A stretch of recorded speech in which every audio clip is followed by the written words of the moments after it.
Hey, Monday, Conrad. Monday, hoo, Yeah, Monday, Monday, Monday. Monday. Here we are We again. made it through another week, right? Whew.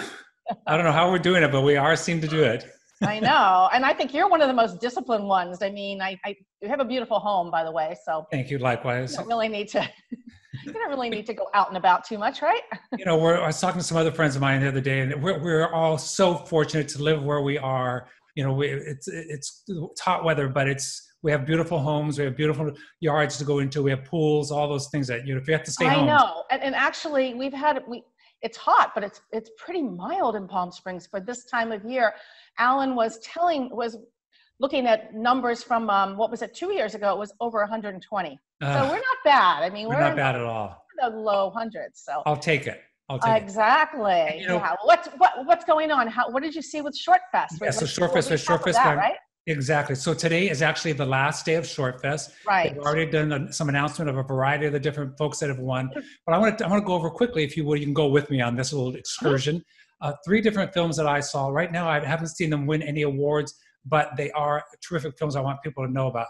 This So first one here, awards are going to be going on today the or awards, tomorrow, the actually, right? awards were yesterday. They announced them Yesterday. yesterday, Okay. right? So this film right behind us now is a film called "See You Soon" by director Tyler Rabinski, and this is an LGBTQ film.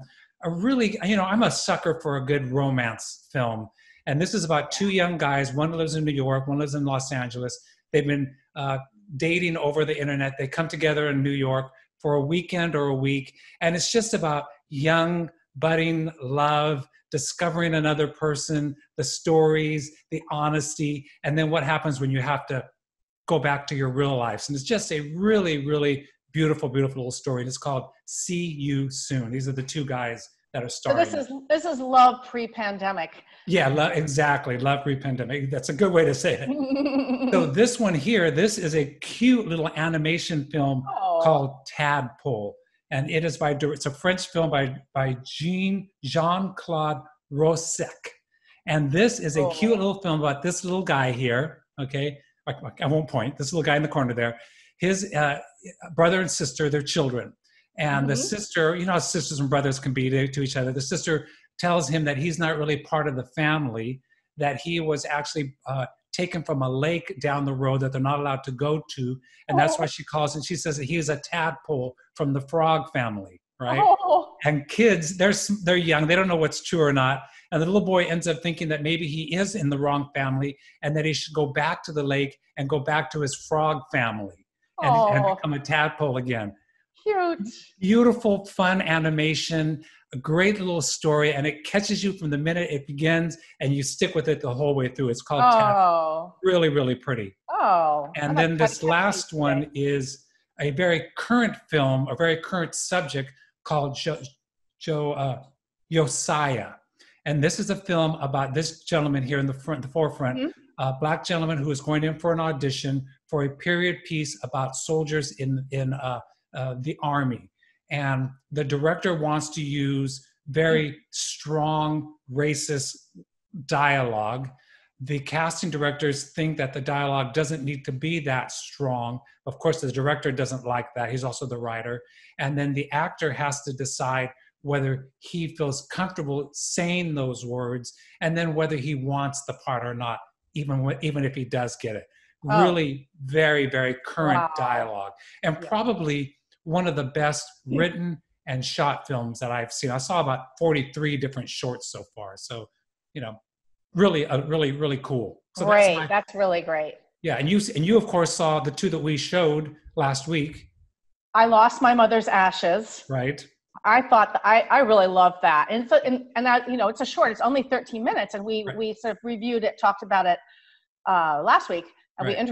you interviewed Caitlin, the director. And she's working on like a full length film on that. So I'm like excited about that, how that's Yeah. going to be, And we saw it and here first, right? We saw it in the yeah. short form here. And then Black Puma Colors. And that was even shorter, actually, even shorter. But the music, as I said before, Black Pumas was great. And the other thing that we watched on Juneteenth, which was a couple days ago, 19th, was Miss Juneteenth. We talked about that on Yes. our Palm Springs Piano Bar. And I really like that story too. A young girl, her mom had won the Miss Juneteenth pageant, you know, and it's a scholarship, kind of like a, not really a beauty pageant, but a scholarship that goes on every year in Texas. And she's now, the mother won years ago, and she really never made anything of her life. Whereas a lot of women that win go on to do something like, you know, Right. they've always wanted to do, get a great scholarship at a college.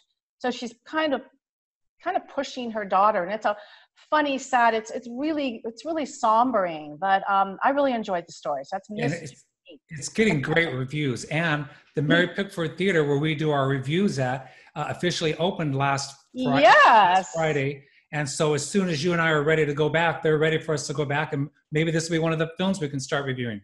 Exactly. That would be great. Yeah. So let's talk about, you have a Desert X shirt on. I've got Desert X from last year, and it will return again next year, right? Because it's every other year. And we're going to show you like our episode from PSPOV at Desert X 2019. Right. So that'll be interesting because we really got to travel all over the Coachella Valley as it extended itself out to the Salton Sea. And it was 2 days of sort of touring and talking to the artists. I think we really need to say thank you to Desert X, because they really welcomed us as supporters, entertainers, to go along, and they treat you really well, and we get to see everything. And luckily, when we put this event together for our Palm Springs Point of View, it is actually one of our most popular viewed segments, with currently so far over 1,400 views so far. Yes, that's true. That is true. Yeah. And we really need to thank Susan Davis, who is the director of Desert X. And I think you'll find the episode really interesting. And what I wanted to show you was that this year they partnered with the Saudi government. Oh, yes, that's right. Yeah, they partnered with the Saudi government for Desert X at a very Al Ula, which is a very holy site in the desert in Saudi Arabia. And it was very controversial. It caused some of the past board members of Desert X to kind of, you know, I think some people backed away, didn't they? But I have to show you. Yes, please do. Oh, you have some pictures? Amazingly. Yeah, this is, I'll show you a few pieces that were done. This is called by artist Rashed El-Shashai. A concise passage. Is this not amazing? Love that. Isn't that beautiful? And so the neon, you can just kind of, it lights, and you can walk right through it. As with all Desert X, it's interactive. I mean, you don't have to worry about not touching it, standing back. These are sculptures and site specific. Well, it's funny. It's interesting that you show that one first, because the background you see behind me is one of those where you can walk. Sterling Ruby, yeah. Right? Yeah, they kind of wish that these things would stay, you know. Yeah. Permanently. And I know our viewers, I know we're used to all our viewers, I know you're used to us being very quick on this Monday and moving on to our segment, but there's a lot going on in the desert. We're very fortunate, and so we want to make sure everyone knows about what's happening. Exactly. I mean, this is an American artist, Lita Albuquerque, and look at this sculpture of a meditating woman. She's in an abaya. Can you see that? Oh yeah, so that's not a person, that's a sculpture? Yeah. Oh wow. It's I'm not quite sure what the material is, but sculpted woman in an abaya that, after a Saudi official expressed reservations about its form-fitting outfit, she kind of had to alter it to appear like a Saudi woman. Right, exactly. Yeah, but isn't that stunning? It's beautiful. And those are great pictures also. Yeah. So we're going to be showing our viewers Desert X from 2019. Yeah. 2019, right? Just a year ago. Has it been a year already? It was. Wow, yeah. A year ago, April. Mm-hmm. And then Desert X will be back in 2021, back here in the desert, right? Fingers crossed. Okay. Okay. All right. Well, let's get right to it then. What do you think? Okay. See you again. All right. Bye. Bye.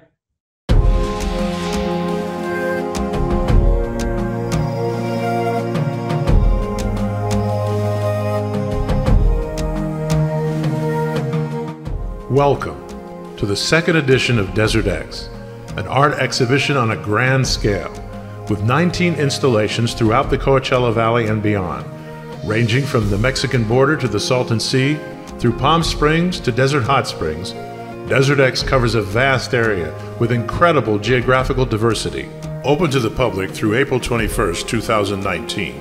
Desert X is not to be missed. It's a pleasure to be here at Desert X with one of the artists, the installers. Amazing piece. This is Pia Camille, and her piece is called Lover's Rainbow. Tell us about it. We just saw a photo of it. It looks beautiful, and I don't know how you created it. Well, it's a two-part piece. One is obviously here at the Coachella Valley, and the other one is in Guadalupe Valley in Baja. And how did you decide the two areas? So I was invited to do a residency in Baja, and I was thinking about a piece that could work for that particular landscape, and then I was approached by Desert X to also do a public work, and the conditions are very similar. It's almost identical desert landscapes. Right. And so, and it turns out they're almost in a straight line, one from the other, only separated about 190 kilometers apart in a straight line. Oh, interesting. Interesting. And obviously, the work is meant to, throw some light into current immigration policies and invite viewers to try to, if they please, to try to make the adventure and follow the rainbow.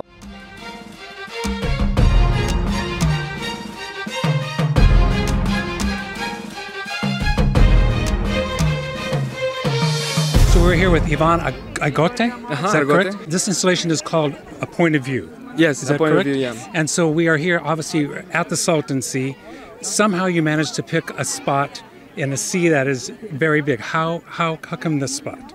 It was a big research in between the curators, the Desert X team, and even the contractors. So we spent a year looking for this place and like having permissions and having like all kind of situations. So finally the contractor put us in touch with the landowner with this, and he was very generous and let us do the installation here. And Claudia, you had And a there question? are five sets of stairs that you created? Yeah, there is. Yeah. So there is 5. The installation is named A Point of View, and there is 5 different points of view. Then actually, like it's like proposal to a space, like an elevation of the landscape, so you can kind of contemplate differently. On the steps, there is this kind of poetry that are reflections about like the place, your relationship with landscape, with history, with economy. And this is in both English and Spanish, is that correct? Yeah, of course. And you did that for a reason. Because most of people in these towns speak Spanish, more than 60% of people. So it needs to be bilingual because it needs to be generous to. I believe we're closest to Thermal. Is it? It's closest. It's North Shore and Mecca. North Shore Mecca? Yeah. Okay. Well, we're here at the Wind Farms with Nancy Baker Cahill, and your installation piece is? It's called Revolutions. Revolutions. And it's very much a technical installation. It's an interactive virtual reality. It's actually augmented reality. Tell us a little bit about that. So actually the drawings, you're not wrong, the drawings were created in virtual reality in 360, but they've since been translated into augmented reality. Okay. So that part is exactly right. And so for someone to get involved with this one, you need to have your iPhone, you need to download the You need app. to download the Fourth Wall app, and it's 4TH, not the word the number 4. Number 4TH, yeah. Yes, exactly. And it's available, this is important, it's available on all phones that are iPhone 6S and above, iOS 11, and any Android with AR core. And for any of our folks who come in to check out this installation, do you need to stand in this one location and look at this one direction? Or no, I mean, we sort of perceive this as the ideal vantage point, but you can stand pretty much anywhere. It will appear, in relation to where you are. So if you're really far away, it's going to be small, and if you're closer, it'll be, bigger. So I hear you're seeing flowers. So that's the augmented reality of looking at the windmills? Well, the reason why I picked blossoms as my subject matter, yes, is because I was sort of I've always been sort of obsessed with these wind farms, and to me they really look like an AI garden, like what a robot would do if they thought, well, let's plant a garden. It's an idea, yes.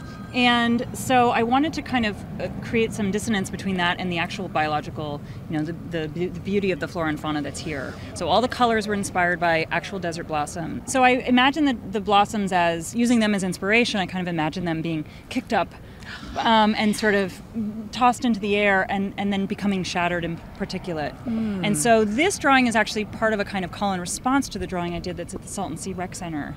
And it also sort of, I wanted to underscore this idea of particulate life and of things being ephemeral. And this is an ephemeral medium. You can't see it with the naked eye, you can only see it here. Right. And it exists only when you take a picture or a video of it.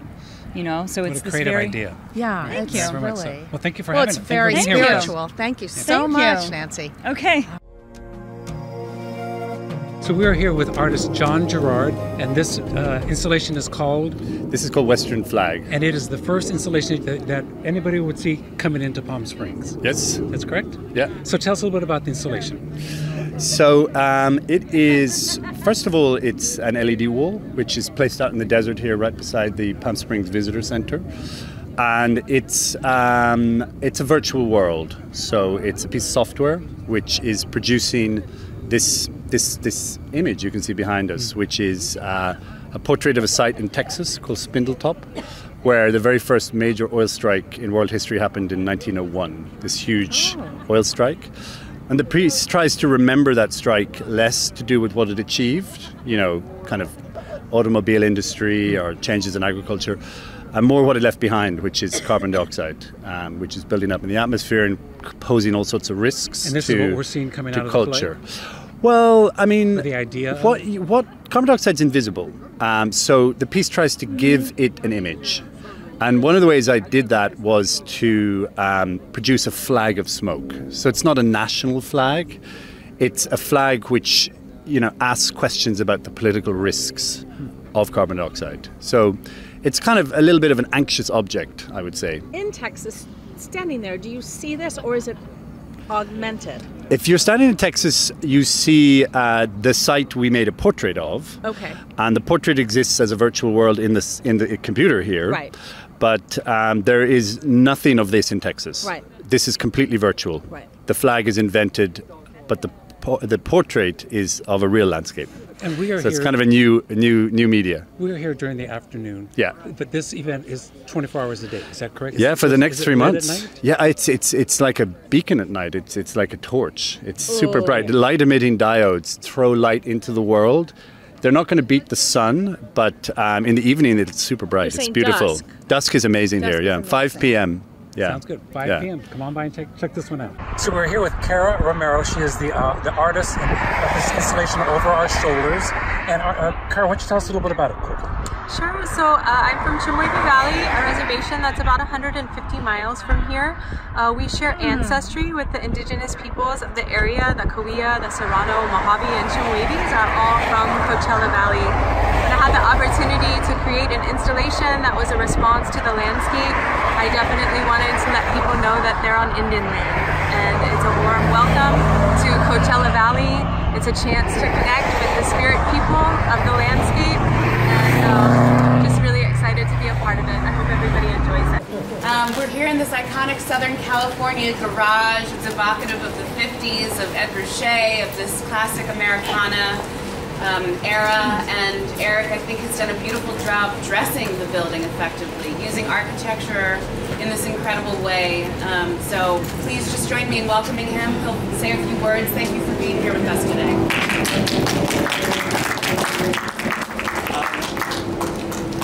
First, I want to thank the Desert X team. I really appreciate being included in this, and given the opportunity to really think about space in a larger expanse, and really consider the desert as a site where painting could be expanded. I really consider this work coming from the tradition of painting. So if you can bend your mind and think about the surface of the fabric as a ready-made, and that the intimacy created with the surfaces could be potentially on your body. Like, really think about like a kind of sheath, a kind of scrim. It doesn't diminish the light, it doesn't diminish the architecture, it works with the architecture.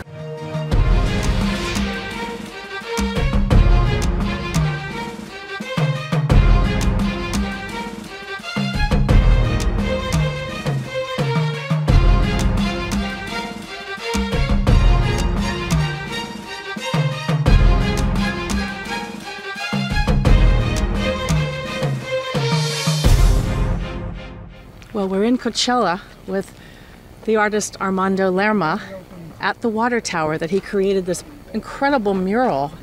The name of the mural, Armando? The name of the mural's in Visit Us in the Shape of Clouds, Visit which Us is in the a Shape of Clouds. reference to like a prayer for rain. There's a water tank. Yeah. And it's huge. So how do you back away to put that up there? This is actually a painting on the water tower. Right. Did you actually draw on the water tower? I did. I didn't project it or. Yeah. But it's not that hard. It's pretty. If you know how to draw, it's just size, scale. Not that hard. We can all do it. No, if you have those, the lift, the genie, the booms, they're really good. And the timing from doing this was, I think you said very quickly. 3 weeks. I was here every day. And 3 weeks for the whole rain. thing? Yeah. Is that right? And I had one person. Rain, helping. yeah. We had a lot of rain in the last 3 weeks. Well, thank you. It's beautiful. Thank you so much, Thank you, Armando. guys. Okay, last tour of the day at the Wave, and we're so fortunate to be here with the co-curators of Desert X, Matthew Shum and Amanda Hunt. They have been leading us throughout the day. How long have we been out now? Oh my 4 or goodness. 5 hours? 4 or 5 hours. Like? Yeah. This is a work by Post Commodity. And Yeah. Post Commodity is an indigenous self-determination group. What they did when they came to Palm Springs is they interviewed several mid-century homeowners, and then they used the interviews in different sets and staging with young millennial actors. So some of the things that were said in the interviews were then turned into lines that these millennials will say This here. is what we hear in the background. And so the sound piece also involves recordings from the valley, across the valley, the San Andreas Fault, and different, seismic activity. There's recordings from a windmill. So you get some of the different sounds that move through the valley, as well as the sort of sounds that would fill a house like the famous Walter White Wave House where we're standing. Thank you so much. Desert X. Well, right now, right here, we're standing on the San Andreas Fault. That's right. It's pretty amazing to actually think about that. Right? Yeah, thinking about, and there's a big oasis underneath. That's correct. And one of the ways you can prove that there is an oasis is that behind us, first of all, we have the Ghost Palm, which is one of the installations here. By Catherine Ryan. By Catherine Ryan. But if you look a little bit further up the hill, you can see more of the palm trees up there. And it's kind of odd to figure that there's actually that much greenery out here, and that's because the water is running under here, under the fault lines that are here. Yeah. It's pretty amazing. It is amazing. I think what Catherine was doing was sort of trying to echo the Washingtonian palms in this. It's a pretty amazing sculpture. It is pretty amazing. It's actually 20 feet tall, which is my understanding. And there's kind of 3 different parts to it. There's the bottom part, which are the pane windows, which kind of is a throwback to the mid-century modern era, I think guess. it's like Victorian greenhouse. That's correct. With the mid-century modern chandelier. Exactly. And then the palms up there are made out of like a plastic material. Yeah. And depending on what time you're here, you can actually hear those chandelier sticks bouncing together and the palms in the wind, which is pretty interesting. I think we are. Can you hear that? I can hear them. They're there. Yeah, nice. So we had a great Desert X 2019 experience. It was amazing. Yeah, it's 2 full days and nights of traveling all around the Coachella Valley. I don't think I have ever hit so much or traveled so much land here in the valley floor than I have in the past couple of days. Back on the bus. We have been from Palm Springs to Indio to the Salton Sea. And if you actually take the whole trip, there is another part of this out in Baja, Mexico. I think it's easy to say that we're grateful that we had an opportunity to see this. Definitely suggest that viewers come be part of it. It's here until April 20th, which is, I think that's great, that it sort of extends, before modernism, after modernism, into the spring. Desert Bloom will be here. I think it will be magnificent this year with all the water, all the rain, and all the snow that we've had. Exactly. So, Desert X is... Come out. Do come out. Enjoy the journey, enjoy the experience. Yeah. It was fun. Yes.